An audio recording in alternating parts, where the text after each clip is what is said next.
Welcome to this London Society podcast. It's a bit different from the previous ones in that it's all about a single event.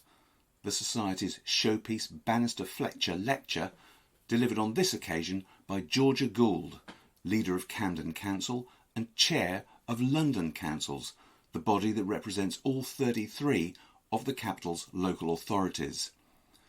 Still in her mid-30s, Gould is rightly seen as a star in her field of government, working cross-party, including with members of Parliament, and with the Mayor of London to bring resources and new powers to the city and to reform the relationship between local government and the Londoners it serves, drawing strongly on lessons learned during the pandemic.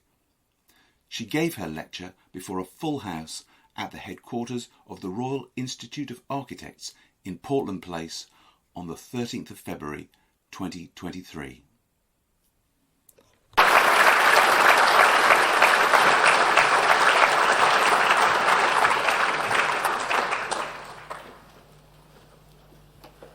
Thank you so much for that wonderful introduction.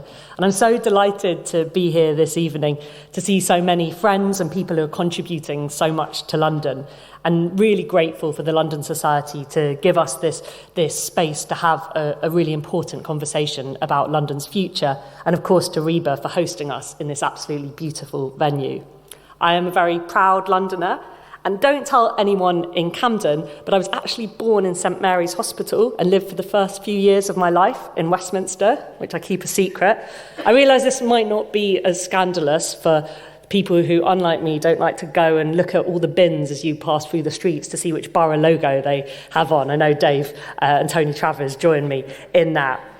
I went to Horfield School in Bayswater, which was surrounded by hotels that housed recent refugees.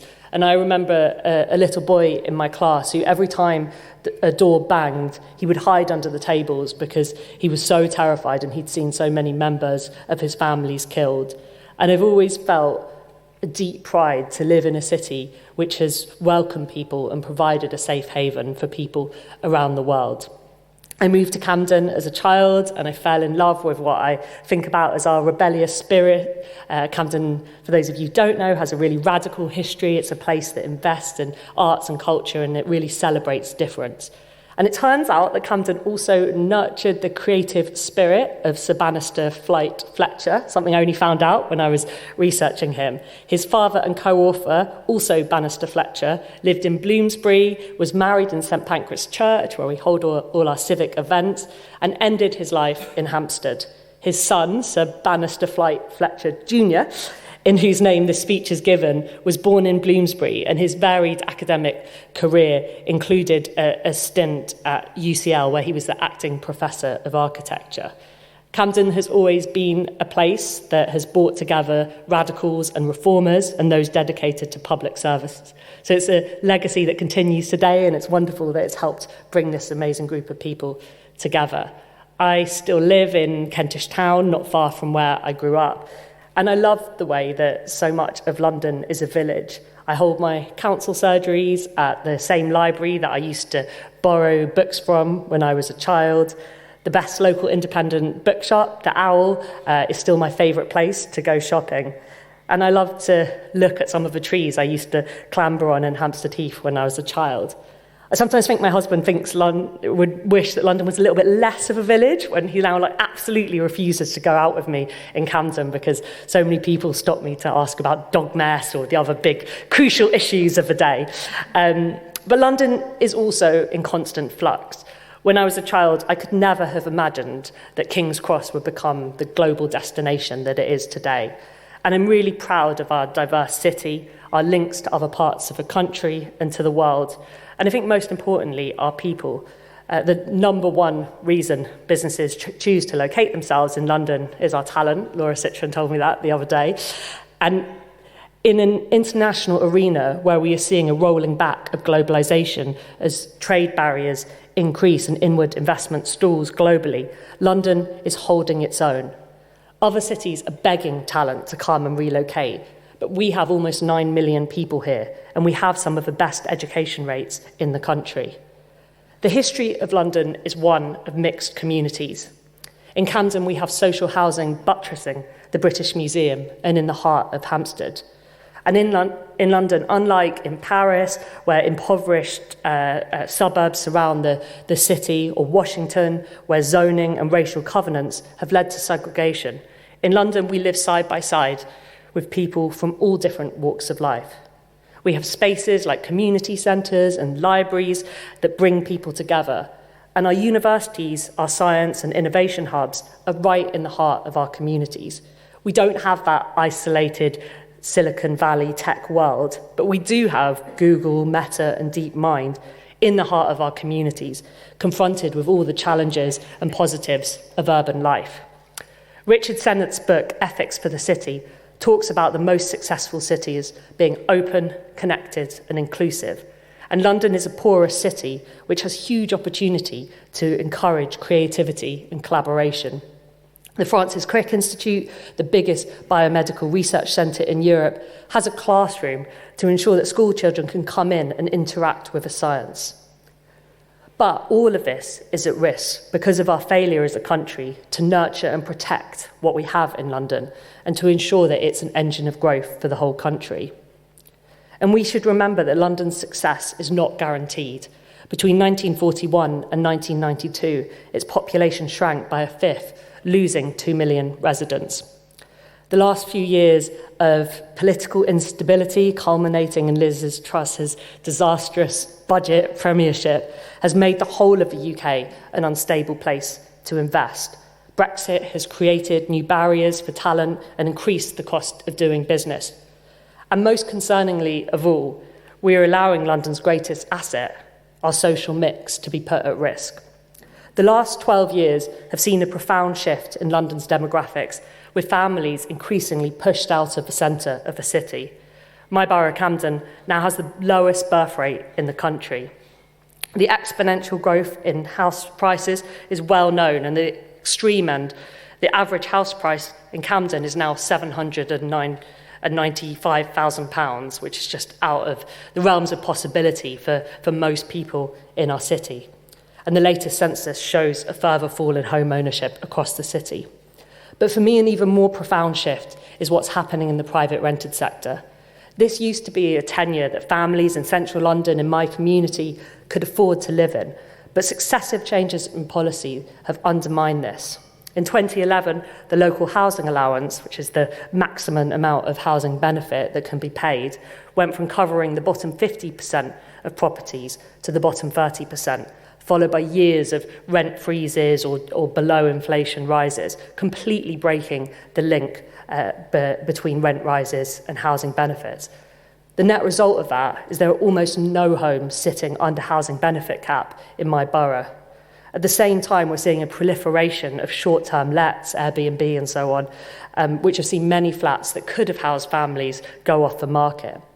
Research by Savills showed that between 2021 and 2022, only 8.8% of properties listed for rent in London were affordable to people on housing benefit, and that goes down to 1.4% for inner London boroughs like Camden, which is a huge change. And this has been accompanied by a sharp increase in homelessness, unsurprisingly.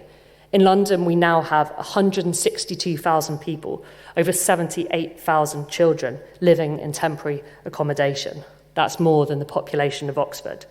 They might be waking up tomorrow in a B&B, a hostel or poorly converted office with no idea where they're going to stay the night after. The number of households in temporary accommodation has risen by 50% since 2010. And the work that many of us are doing to buy new properties really feels like a drop in the ocean compared to the overwhelming need we're seeing. And things are only getting worse. The private renter sector is contracting in London, and prices have gone up by 17% in the last year. In London Council's annual Ipsos Mori survey, renters painted a really grim picture of life in London.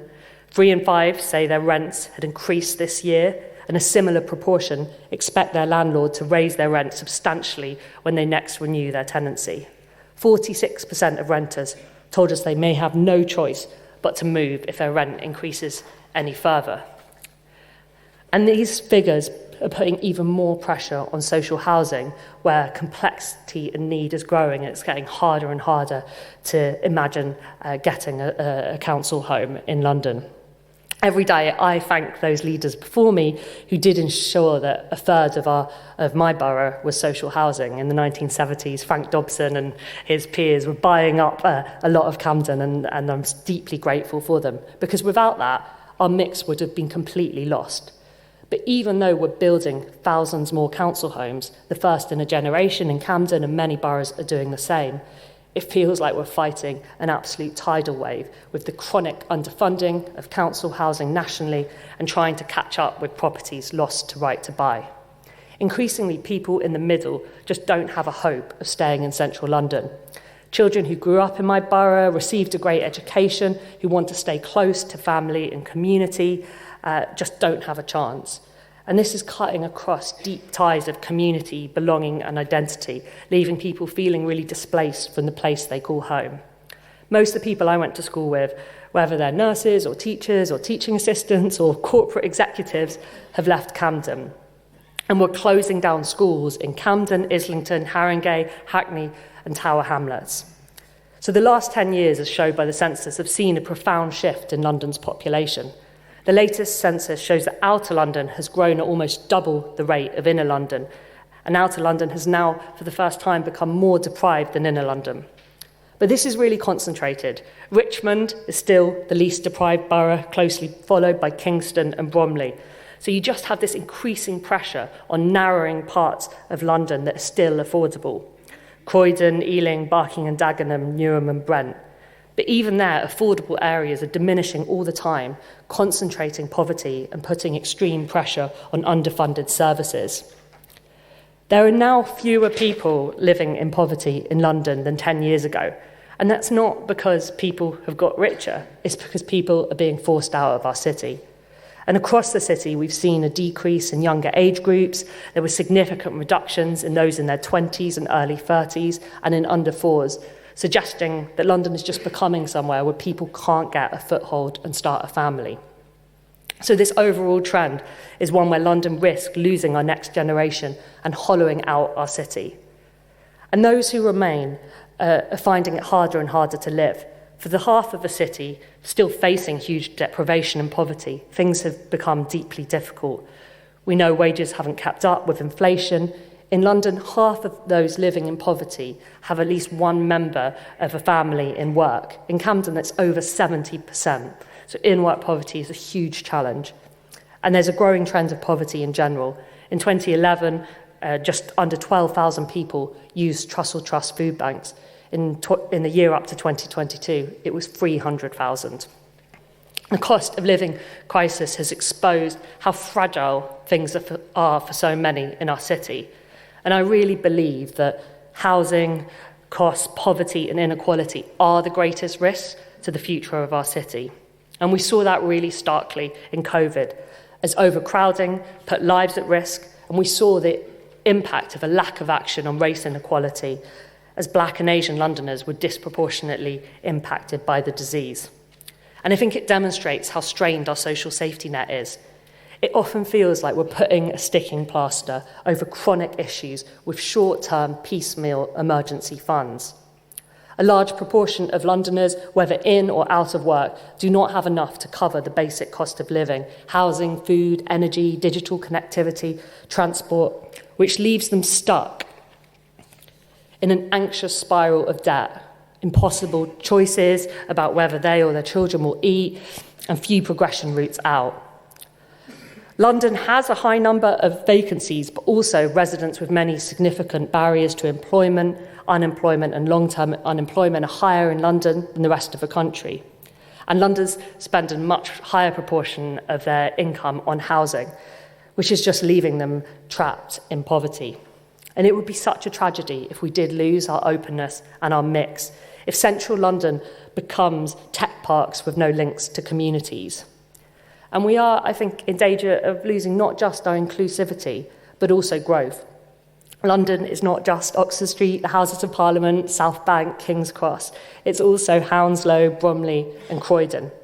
The initial post-COVID picture is one of a shift of office demand to best-in-class sustainable buildings, particularly in prime locations.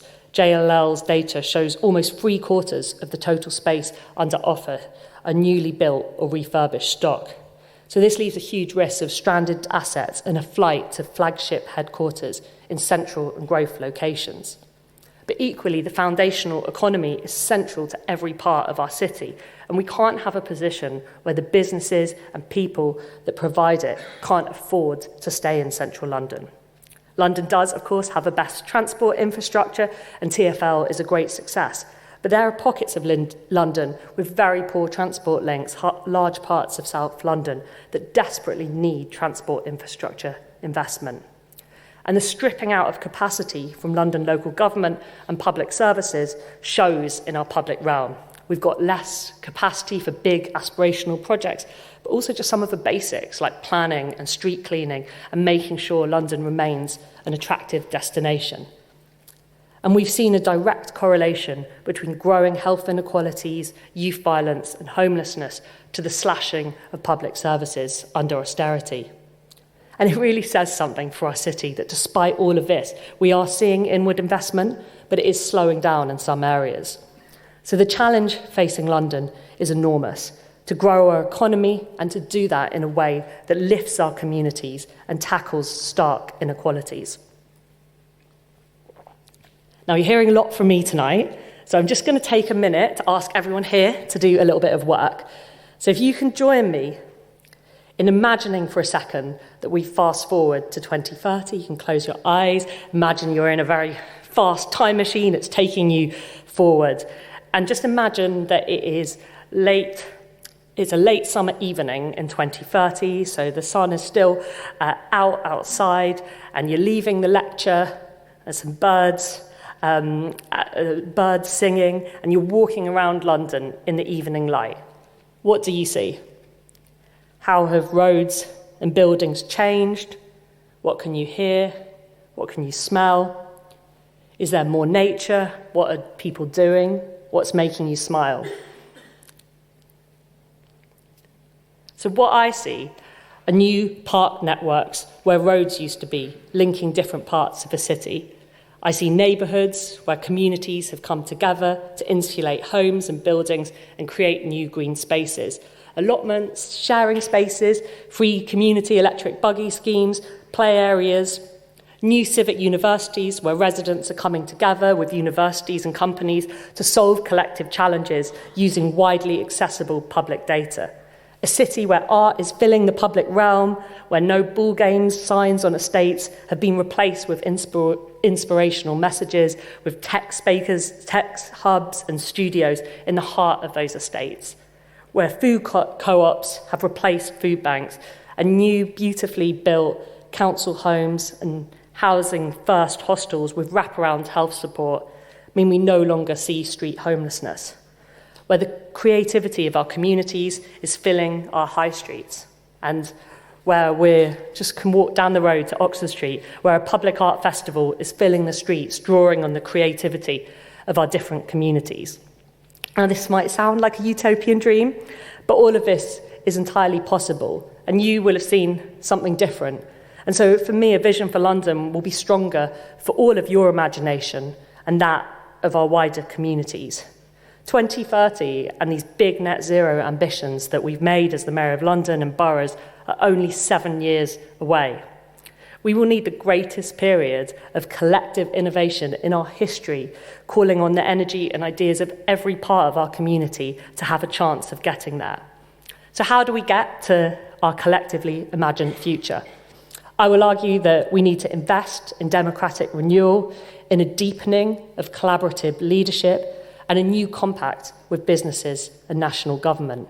London should be known globally as the place where complex challenges are solved, where growth is inclusive, where we are at the forefront of science, technology and art, and where communities have a true stake in our city. First, I think we need to invest in the imagination and activism of our communities. The great strength of cities are places where people choose to live side by side because we want to contribute and enjoy a collective life. places where we celebrate, mourn and imagine a future together, whether that's Notting Hill Carnival, the Queen's funeral or the London Olympics. Cities are places where we create the things that bring us joy, and London has a huge richness of green spaces, film, TV, music, art galleries and museums. And they are places, I think, in difficult times where we come together to support each other. COVID saw an extraordinary outpouring of volunteering and mutual aid. When we in Camden had 2,000 Afghan refugees placed in our community overnight, the local faith groups came together to produce an Amazon wish list, and one of our local synagogues was open every day packing goods to support people. There's sometimes this perception of London as a lonely and transitory place, but 65% of Londoners told London councils that they felt a strong sense of belonging in their area. As I say, I think my husband sometimes wishes it felt more lonely. And we can build on this. The case for democratic renewal is absolutely overwhelming. There's declining faith in our institutions. The problems we face from the climate crisis to deepening health inequality are complex and cannot be solved by government alone. We need the energy and creativity of every part of our community to resolve them. Now, you might think, this is a nice to have in the teeth of a cost of living crisis. Do we really have time to opine about democracy and participation? I would point to the cost of not doing so. The failure to grow our economy and create a broad-based prosperity, and to deal with the crisis of identity, status, and sense of powerlessness that led to Brexit. We can count the cost now in lost GDP and living standards. London was not and is not immune to those underlying currents, even if they manifest themselves differently here. For me, this requires 3 pillars. The first is new democratic forums that bring people closer to decisions. And one powerful tool that I really believe in is citizens' assemblies, where a representative group of citizens take part in an extended deliberative process. We've run 10 now in Camden, and I never cease to be amazed by the power of investing in a diverse group of people to negotiate complex issues. They always come up with ideas and consensus that go beyond what we could have achieved as a council alone, demonstrating the power of collective imagination. We went into our first health assembly expecting recommendations about exercise or healthcare, but the number one issue people identified around health was social connectedness. So imagine if that was at the heart of delivering health, how differently we would organise our services. Assemblies allow trade-offs to be negotiated. Too often, in an increasingly individualised political system, we experience people shouting their strongly held views into a vacuum or into Twitter, amplified by those who agree, with no space to listen or to compromise, let alone to create something new out of those differences. The power of being in that kind of democratic process, of seeing the world through people with a completely different lens, can profoundly change your view of democracy and community. And it unlocks huge energy. I remember a young guy who came to one of our assemblies and he got up and he was like, I only came here for the voucher, but it turned out to be the best thing I've ever done. If we found structures to make this a core part of our London system, we'd have better decisions, greater cohesion, and a stronger democracy. Paris's experiment in entrenching deliberation into the way the city is governed shows a growing realisation of the power this has in shaping a shared vision for a city facing huge inequalities. In Brussels, they've established the first permanent citizens' assembly on climate change, and these cities are showing how you can move to the institutionalisation of citizen voice in the governance of place. I believe that every Londoner should be part of either a local, London-wide or national citizens' assembly, so everyone has the opportunity to shape their community. This should be part of a new wave of investment in the capacity and strength of citizens. Experiments across London have shown the power of participatory grant-making and community investment. There are parts of my borough where I can really see that future. Skill swaps on estates, community meals, food cooperatives blossoming, repair shops, maker spaces, community allotments, and so much more. And the ripples of change created by handing over power and agency have gone far beyond what we could have imagined when we started. There's an increasing movement in local government to invest in the strength of our people and communities. On Friday, I was at an event put on by Children's Services under the banner "To Love is to Act." It was organised by parents who had lived experience of social services. It's hard to put into words how moving it is to hear parents who have been failed by the system, sometimes had their children taken away by the council, to come together and talk about how they are shaping a new service, powered by relationships, by love, and by healing. And to hear social workers at the same time talking about their commitment to bring humanity and love to work, even when it's hard. And through a deep investment in relationships and early help, we've seen a 30% reduction in children coming into the care system without lowering thresholds. We've had an Ofsted outstanding judgment, and we have one of the only children's services in the country staying under budget while increasing our offer to families. And we had a group of suited analysts come from the Treasury to understand why we were so financially successful in Camden. And can you just imagine their dismay when they realised underneath all of that hard data was a team talking about relationships and talking really proudly about love. So I think for me, from employment support to adult social care, the key to changing outcomes is investing in people who are given the time and space to see a whole person and their networks, form a relationship of equals, and help them to move forward on their aspirations. People are absolutely desperate for more power and agency over their own lives. And if we can't enable that, we will continue to see the growth of divisive politics as they look for it elsewhere. And we can also bring citizens into defining what success looks like. Too often, what we value is what we can measure, from GDP to employment figures. But the experience of residents is so much richer. Are these good jobs? Do they provide security? Does the city enhance well-being? The Institute for Global Prosperity at UCL have worked with Camden and 4 other boroughs to develop a citizen-led wellbeing index. The deep work we have done gives us a wider lens to judge regeneration and services, not just through growth, but also through well-being. Once again, positive connections came up as a key measure of success. A decades-long Harvard study reaffirms what we hear from our communities time and time again, that it is the quality and quantity of human connections that make the biggest difference to happiness and health. And yet that's a whole sphere of policy that is often completely ignored. For residents, issues of belonging identity sat alongside the crucial issue of secure livelihoods, and we need to pay attention to both. It would be so powerful if there was a London-wide framework that helped us to make sure our economy was working for all our citizens. We can learn from New Zealand, which has a wellbeing framework incorporated into their budget-making process. But new structures and frameworks are not enough. Alongside new democratic forums, we need to foster and support a new era of municipal imagination. The old structures are not working, and we can't be stuck in fear and resource competition. If we want to avoid recreating the same things as before, we have to unlock the imagination of our city. We can't lose sight of how wrong things have got. The councils are opening up warm banks, are handing out nappies and hot water bottles because people can't afford to heat their homes. We can never normalise this. We need to stop putting sticking plasters over those broken systems and actually reimagine something better together from the ground up.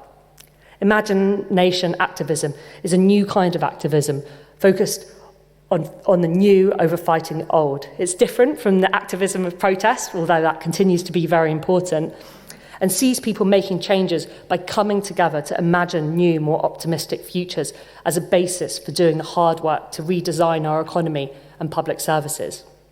It's really easy to imagine a dystopian future of a hollowed-out city beset by climate challenges. Far harder is to envisage a positive, optimistic future, but that is necessary to move forwards. When you resource this, start to bring people's ideas to life, the energy unlocked is extraordinary. I was doing an event recently where someone asked me, when you open up to all these citizens, how do you say no? But what we found is that when we've invested in imagination, we find new ways to say yes. And often there's no lack of imagination in our communities, just a lack of hope that their ideas will be heard, which is why it's so critical that this is part of a toolkit of government. In Camden, we've been working with the amazing Phoebe Tickle, who's just down here, founder of Moral Imaginations, who pioneered so much of the thinking on this subject and has been a massive influence on me. And we've been running an imagination activism programme for staff across our organisation, from repair staff to planners and to social workers, and we've seen absolutely amazing things happen with very small numbers. And imagine if this was how we invested in all our public sector staff, gave them those tools. Collective imagination is a muscle that needs scaffolding and support. It's not enough to tell people that they should imagine more. We need to give them the time and space and permission to exercise their imaginations and grow that capacity. And this has to start with education. We've seen a really concerning devaluing of the arts over the last decade. In Camden, our schools are part of a STEAM network, which very proudly puts the arts, at the heart of education. And every child has the opportunity to learn an instrument. And if you visit a school in Camden, you can see many with artists in residence or even orchestras in residence. Because I think to truly equip children for the modern world, we can't just teach them technical skills. We need the ability to create, to dream, and to imagine. And we need to take really seriously who's given the time, space, and opportunity to imagine. If we just leave it to the technologists and those with power, there's little hope that we're going to rise to the grand challenges we face as a society. Imagination needs to be a social and collective act. And the fuel to imagination is future thinking. So we can build in this on the powerful leadership of Wales, who've passed a Wellbeing of Future Generations Act to ensure that they are always thinking of the next generations when they make decisions. And we can create a new imagination infrastructure through a London office of civic imagination. Cities around the world are embracing this, from Bologna to Mexico City, where governments have funded laboratories for civic imagination. And as well as democratic renewal, we also need to invest in collaboration. I went to speak to a group of mainly international students about London a couple of months ago. And whilst I had painstakingly finished explaining to them the different structures, the sub-regional structures, the council structures, the regional structures, to an increasingly exhausted-looking group, one of them just looked at me really bemused and was like, why? And you would never design the governance we have now if you were starting from scratch. And I do think it needs to change. But there is strength, I think, in what I like to call the beautiful messiness. Boroughs are small enough to deeply link to communities. When this works, it means we can really understand the different communities that make up London and respond to them. I think our human scale is why local authorities in London are consistently the most popular form of government. 48% of people are satisfied with their local council despite all the cuts. And polling shows that people were 3 times as likely to trust their council to make decisions about local services than national government. Having 33 different authorities with different populations and challenges is a huge opportunity for innovation and experimentation, which is the best way to design new policies at scale. And I chair, as Leanne said earlier, an organisation called London Councils, which is a cross-party collective of 33 London authorities, including the City of London. We've chosen to come together to solve the complex and shared challenges facing London. And COVID made our partnership even stronger. When the pandemic hit London, we had all sorts of different structures and boundaries, and a pandemic that didn't care about any of them. Ego-led or directive approaches that tried to rigidly control didn't work. We needed a new dialogue with our communities and each other. Alongside collaboration, having a strong sense of purpose to guide that work was crucial, and keeping Londoners safe gave us both. We set up daily meetings between the Mayor of London and the cross-party leaders of London. Peter John, who was the chair before me, started that off. And then weekly meetings of all leaders and chief execs. And we worked alongside amazing NHS and public health leaders. Kevin Fenton, I think I saw in the room, was there. And I think I spoke to Kevin and the other stakeholders more than I spoke to my own family during those months. Trust grew and we understood each other's pressures, and we were able to speak with one voice time and time again. We created good practice networks, we experimented at speed, we shared back our learning. And when we couldn't find a solution, we created new ones. The power of deep collaboration and relationships is often undervalued. but the ability to have those informal conversations, to anticipate conflict, to make compromises, to understand somebody else's values can be more powerful than any structure in bringing about lasting change. And we try to take that same spirit of collaboration into recovery as we face equally complex challenges. London's Recovery Board is co-chaired by myself and the Mayor of London, bringing together some of London's key anchors. Building on the work we did in Camden with the economist Professor Mariana Mazzucato and the Institute for Public Purpose in Camden, we decided to take a missions-based approach to recovery. Cross-cutting missions were an opportunity to build on that sense of shared purpose and mobilise the many resources in our city. And we're working with Metro Dynamics to develop a shared London infrastructure plan so we can speak with one voice to investors and government about the needs of our city, from energy to transport. We've come together with cities across the UK to form 3CI, the City's Commission for Climate Investment. This is a groundbreaking piece of work that seeks to use our scale as a group of cities to unlock some of the billions of investment that we heard about at COP for real projects in our communities. We've identified a pipeline of over 1,000 projects and are in detailed work on new models of finance. By working together and agreeing shared standards, local government seeks to create a new market where London alone could create over 100,000 jobs. We could decarbonise our built environment and mean that people aren't going to bed freezing because they can't afford to turn on their heating. And we continue to respond to emergencies. London opened up to refugees from Afghanistan, Ukraine and other parts of the world, and we were the first region to agree a plan across London for long-term housing for those seeking asylum. Now, don't get me wrong, we are politicians from very different perspectives and we sometimes really disagree, but we try and focus on where there is consensus and build from there. And in my view, it's really deeply important to have a mayor that's able to be a powerful voice for London and to convene across the city. A city like London needs someone who can tell our story and stand up for our values. And Sadiq has been a powerful voice for an open, inclusive London when our national leaders became more inward-looking and divisive. The policy decisions the mayor has made on air quality have had a dramatic result. Harmful air pollution has reduced by almost half in central London. So we need strong London leadership from a mayor. But to meet our aspirations, it's critical to have the understanding and community leadership of boroughs and the feedback loop between the two.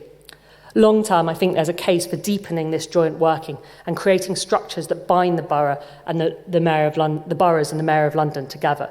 It makes no sense for a city like London that relies on collaboration to have no formal governance that links the boroughs and the mayor. And I'd like to see us build on the success of combined authorities to develop London's governance so we have shared accountability and a duty to collaborate. But for me, even more critical is changing the relationship with national government.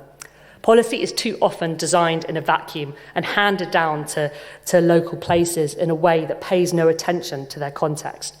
The 19th century political theorist Joshua Tomlin Smith wrote that local self-government is the system of government under which the greatest number of minds, knowing the most and having the fullest opportunities of knowing it about the special matter in hand and having the greatest interest in its working well, have management or control of it.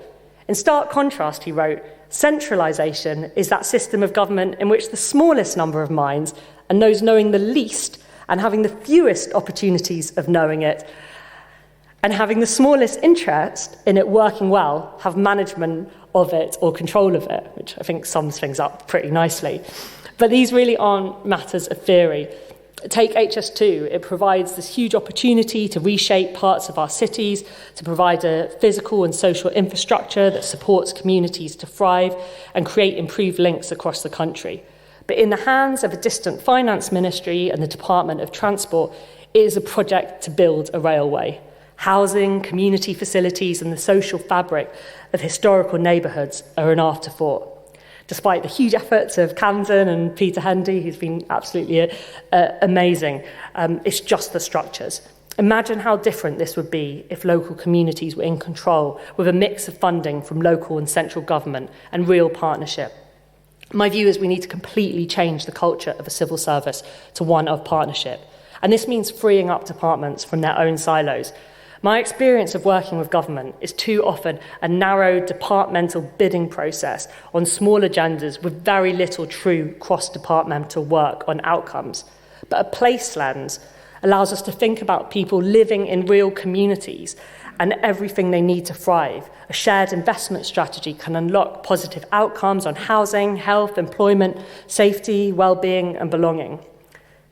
Demos Helsinki have worked with the Finnish Prime Minister's office to develop a model of humble governance to meet the modern age. And their proposition is that to restore their capacity to solve collective problems in times of political anxiety and uncertainty, governments need to learn to be humble. Humility entails both a willingness to listen to different opinions and to change course in the light of new insights.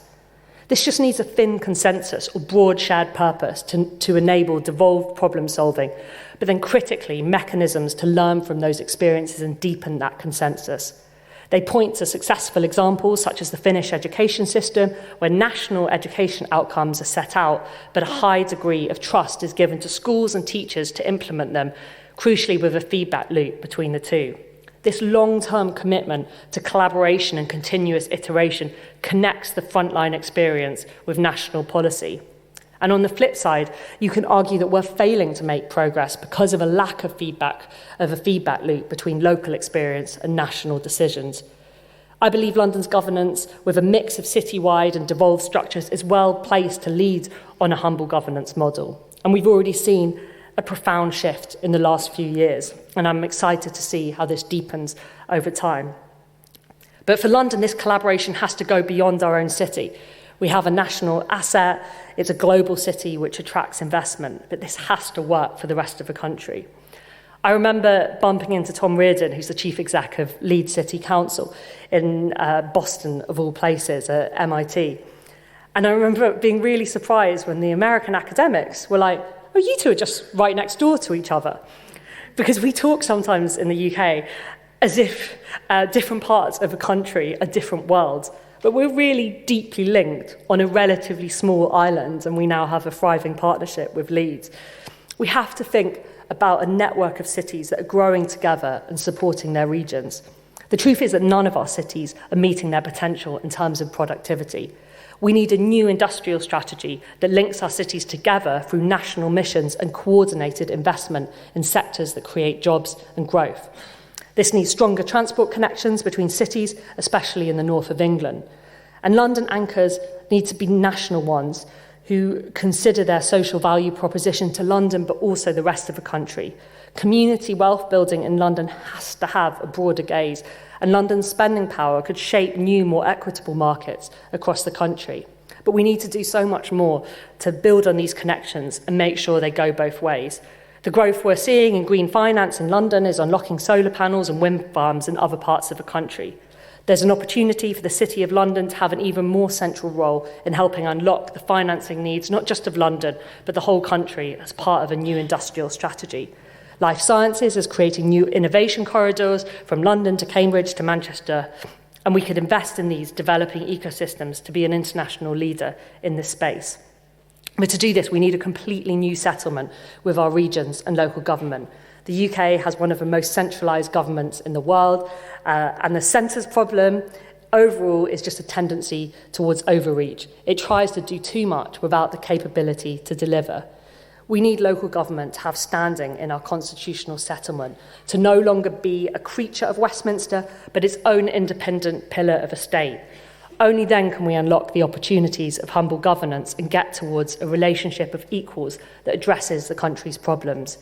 A new British constitutional settlement should also enshrine governance that serves a common purpose, secures economic, social, environmental and cultural well-being, and meaningfully devolves powers to cities and communities, including constitutional protections of social and economic rights, a duty on public sector bodies to promote well-being and invest in the interests of future generations, building on Wales's leadership, and subsidiarity as a guiding principle, devolution by default with power held at the most local level possible.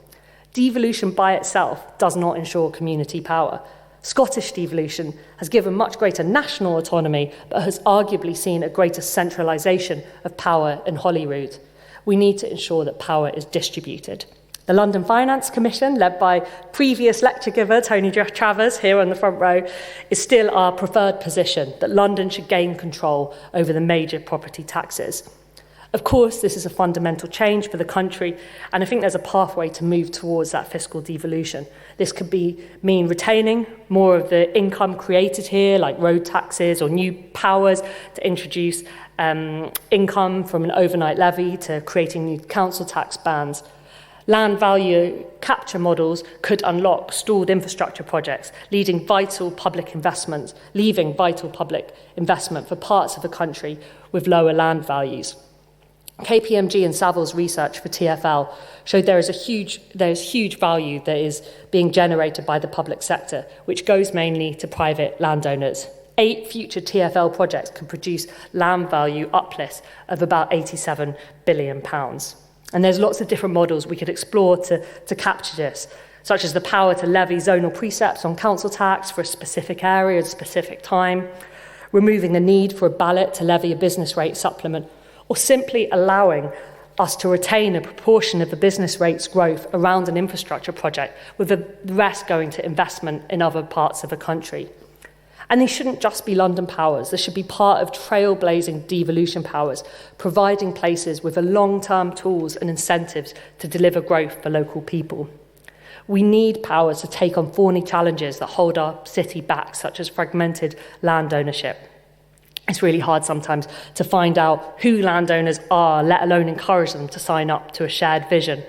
We need new powers to take over properties left vacant, easier powers of compulsory purchase, and stronger powers to curate retail and office uses so we can grow thriving places. An online sales tax could go into a long-term fund for each of the regions to invest in innovative placemaking. And government could open up more investment by ending the tax-free status of pension funds unless there's at least a 10% investment in real infrastructure projects. And none of these are easy conversations. But to achieve this, London needs a new compact with businesses and with national government. And there can be trade-offs as we approach this. Boroughs can come together to voluntarily standardise where it makes sense. We know that sometimes it can be frustrated to have to speak to 33 of us. But their powers each city region needs to drive inclusive growth and grow a new network of thriving cities. But growth alone is not enough, and we need to design this new settlement in a way that ensures London and other cities grow, but also that growth also benefits our communities. The deepening inequality and hollowing out we see in London will happen in other places unless we learn from what's happening at the moment in London. The growth that we're seeing in London is world-leading, but there's a huge risk that communities just experience this as poorer air quality as construction goes through them, and a displacement of their history and their future. This can feel really visceral. A young woman told me what it felt like to sit in her estate and watch a new glass community be built in front of her council flat, and we can't allow communities to become alienated from the growth around them. We need to take really seriously the need for genuinely affordable housing in the centre of cities. This means a national council house building programme that includes central London. It also means building on the Mayor of London's baseline of 35% genuinely affordable homes to stop overvalued land, preventing the delivery of affordable housing. And the proximity of businesses to communities provides opportunities for employees to come into communities and work to solve complex challenges alongside them. But this needs to be visible and sustained, not a nice corporate away day or a tiny fund, but serious strategic investment with real conditions attached to doing business in our city or with public bodies. Google and Meta can't continue to be down the road from a school where during the pandemic 70% of the children had no access to Wi-Fi or a device to learn. They need to be creating state-of-the-art tech spaces in our communities. And world-leading pharmaceutical companies can't exist next to communities that are dying on average 10 years earlier than richer ones. We need co-produced centres of health inequality that invest in health and well-being. Local Globe, a venture capital firm in Camden, who've set up their business so a proportion of their profits go directly into the community, are supporting 33 organisations and free school meals at free schools. This could be the norm as part of a London story, purposeful capital sharing the value created in a place. And there are other examples in the city, but real change requires this to be a condition of making your home in London. What if a proportion of a profit made in a place was invested into a community wealth fund that lifted those living alongside it? This is where we're trying to get to in Camden, a long-term fund for local people who face barriers to entrepreneurialism that gives them a stake in their future and allows their success to lift future generations. And the London story tells us that there's a need for fundamental reform of our social safety net. The Beveridge settlement is straining under the demands of a modern world. In Camden, we've worked through the frame of universal basic services with the aim of raising living standards by using the levers we have to open up access to essential services such as transport, digital connectivity, housing and childcare. The Beveridge report came out through repeated experimentation and trial. We need to work together to trial new approaches and grow this new human-centred safety net. Work by Anna Coote of the New Economics Foundation showed that reimagining childcare as a universal service, to give just one example, could reduce the income that parents need to find for a decent living standard by $7,500 a year, improve outcomes for children, and unlock a new wave of productivity. Universal basic services have to draw on local strengths and relationships, but come together in a national set of guarantees. And our citizens have told us that we need to take seriously the need for belonging, social connectedness and identity. In Somers Town, a really proud, radical working class community next to King's Cross, there's a sense of being done to, of gentrification, of history and identity disappearing. Residents came together to create the local People's Museum of Somers Town, called A Space for Us, to tell their stories, preserve their shared identity, and they're now buying back art lost to the community. These spaces that celebrate and honour the diverse history of place matter. They tell the stories of the imagination activists of the past who reimagined Somers Town, enabling communities to lead on cultural output, to own assets and to have a say about the organisations that move into an area is crucial to retaining social solidarity. And if we get this right, we can build on what makes us special to find a new role in a global community of cities. I hope I've got across this evening the potential of London. We have, as a capital, a rare combination of government, arts, culture and finance. We are an organically growing city which creates a diversity of place and a human scale. There is still a huge amount to do on race inequality, but London has the ability to embrace diversity better than most other cities and brings together people and welcomes new communities, which for me is a deep strength. And we can continue to reassess our past and broaden our horizons.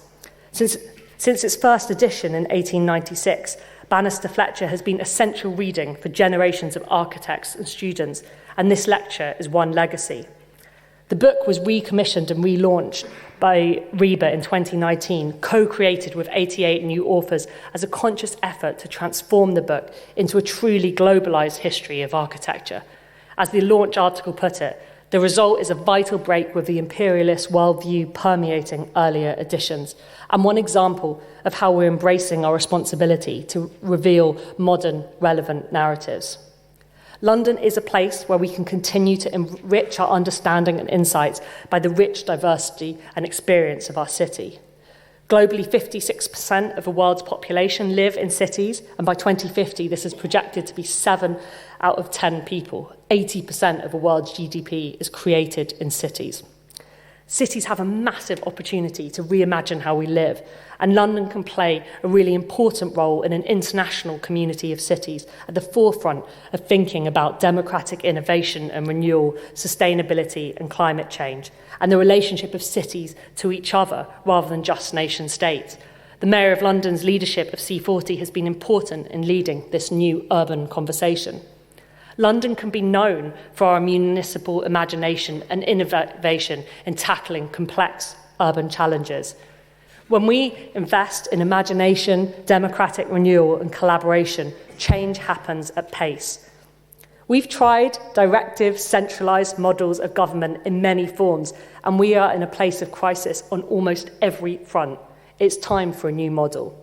We can be a world leader in the 3 pillars of collaborative governance, democratic renewal and civic imagination, solving problems at scale while iterating with our communities.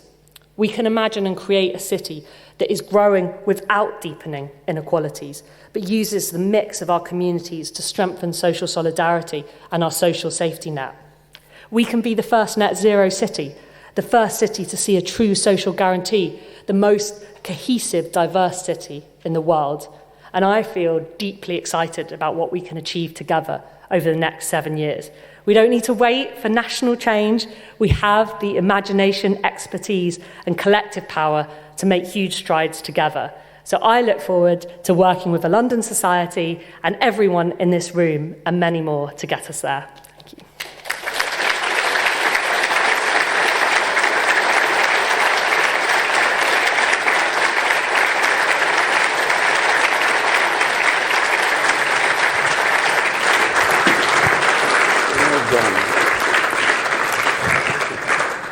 Well, that was fantastic, wasn't it? A wonderful round of applause and fully deserved. Now we've got 10 minutes.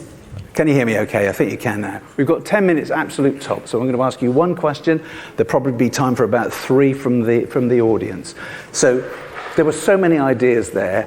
A lot of them are kind of evolving and emerging, and there was a very optimistic end, which is just about ruined my question, actually. You said, we don't have to wait for national change. But my question is, a lot of those things could surely grow faster and better and stronger if there was the right kind of national change. So within 2 years from now, there's going to be a general election. Keep that in mind. What things how much optimism should we have about the future that national government will start to help London's local and regional government to put some of these ideas in your vision into greater effect? Yeah, well, I am a Labour politician, so I think a Labour government would be a great thing for the country, unsurprisingly.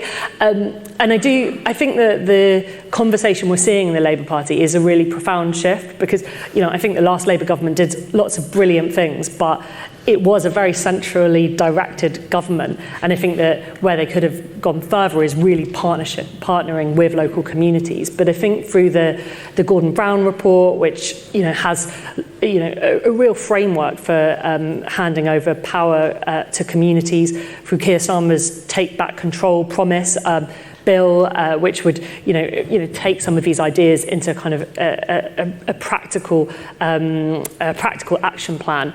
I think we're seeing a real kind of green shoots of a completely different way of working. And I think for a local government leader, we're having those conversations with the shadow team. What does this mean for energy policy? What does this mean for the work we talked about, financing retrofit? What does this mean for education policy? It does feel like a true conversation. So I don't want to wait because the issues we face are so urgent. We've only got 7 years to meet net zero, and through deepening our collaboration in London, there's a huge amount we can do. But if we had a change in government that really backed local communities, I think you could see a really profound shift in the country. But I do sense, and this is as your chair of London Council, which is a cross-party body, of course. Very much so. And I've often heard you speak in very complimentary ways about leaders of local authorities from other political parties, Conservatives and Lib Dems in the city. So do you think that there is a cross-party consensus about at least some of the ideas that you've expressed this evening that's coming together within London? Yeah, absolutely. And I hope I got across, the power, of a purposeful leadership of the different cross-party leaders in London, Theresa and Ruth and Catherine at the time, and now Chris Hayward from the city. And, through COVID, it wasn't always easy to come together. There were lots of difficult decisions we had to make. And sometimes for Conservative leaders, it meant standing up to their government, and that I would find that hard. And people, they did the right thing, and I think we have worked so closely together, and and on some of these issues about subsidiarity, about local places, there is, I think, incredibly strong cross-party consensus, and I think that has enabled us to get on with doing a huge amount. Don't get me wrong, there are things we disagree on. Maybe somebody will ask me about them, but there are some big things that we agree on. We've all come together to agree that every home in London should be EPC rated B by 2030, which if we manage that, would be extraordinary in terms of what we could do to decarbonise our city and deal with the cost of living crisis. So on these big issues around the climate crisis and devolution, I think there is a lot of consensus. I'm feeling much more cheerful already. So can we have some hands up? How about that woman there in the sort of fawn-coloured, I can't describe what you're wearing, but... That was brilliant, by the way, thank you. My name's Cllr Richards of Footwork. I know from the work we do that what you say is true. Huge potential in communities. My question is on the other side of the deal. How do you get local councils and whole systems like development and planning to buy into this deal and sign up to it? Great, thank you. Okay. Do you want me to take them one by one? Let's do them one at a time, because we're only going to have 3, but a quick answer would be good, followed by 2 more quick questions. I mean, I think the transformation has to go together, and that's a journey we've been on in Camden to open up our council and work alongside our communities differently. And it has been the bigger change has been for the council, because it's realising that often that we were the block, that we were the problem, and we've almost got an unblocking team now, that where we kind of invest in community projects, we understand where are the places that we are holding things back, and then we work to change them within our organisation. But what you see, I think, when you open things up, you get this wave of energy. So the first time we did a citizens' assembly, everyone was like, oh God, what is this? It's the leader's kind of latest mad idea. But then once we did it and people saw what it had unlocked, now every department is absolutely desperate to have one and to be part of it. And some of the work that Phoebe led in Camden about imagination activism, there were people deeply sceptical, as you can imagine, going into that.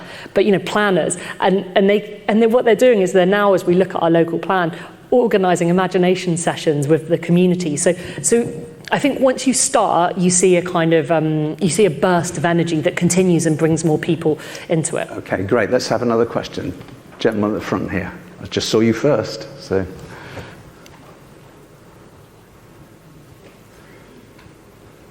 Thank you. You've mentioned the very laudable efforts to achieve net zero by 2030, but we know that even if we do achieve that, temperatures are going to increase significantly for decades to come beyond this, before they go down, if they ever go down. And we've seen temperatures in the Arctic and the Antarctic that are 40 degrees above normal. And can you imagine what it would be like in London today if the temperature was 40 degrees above normal? So who is thinking about how we're going to make London a livable and workable place when this happens, and we know it's going to happen? Okay, thank you. Yeah, I mean, that's a great question, and I think this year has shown that, both the extreme heat we saw, or last year, and the flooding. So I think there's a growing work going on about climate resilience and adaptation, sadly, and not just meeting net zero. And in doing that, there's actually cities like Cordoba and Seville, I think, are really leading the way. And so there's a lot of learning internationally to do. But just to kind of reassure you, that is, flood prevention, dealing with extreme heat, that is exactly the work that we are starting to do as London government, because you're right, even if we do meet it, and we're absolutely determined to, we will need to adapt. So they're putting the work in. And let's have a question from near the back. Up there. Gentleman up there, on the right at the very edge.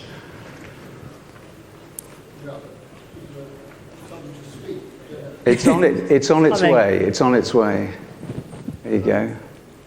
Thank you. Your question, please. One issue I didn't hear you touch on was the issue of green space in London, and we are supposedly a national park city now. This is one of the things that Sadiq Khan.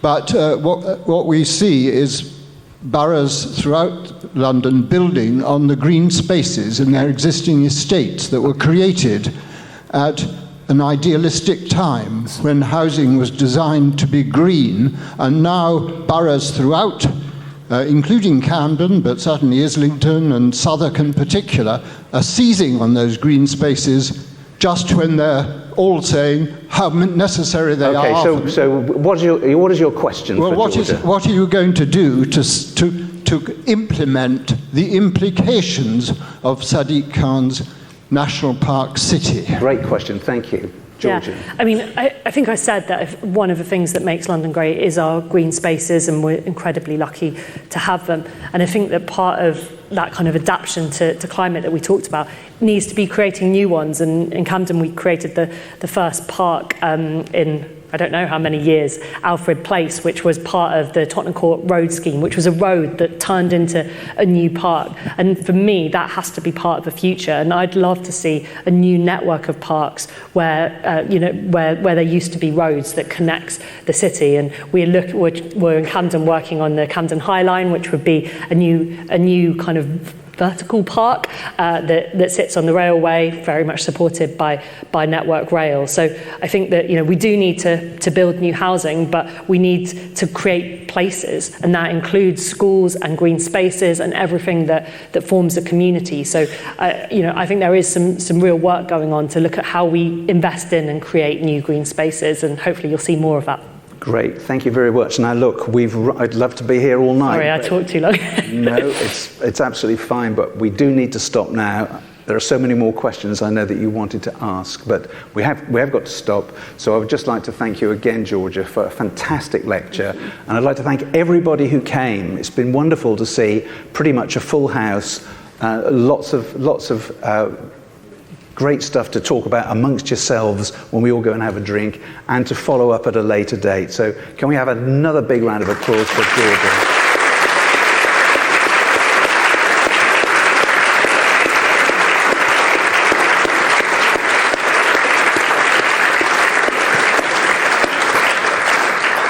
Okay, thank you very much indeed. Thank you.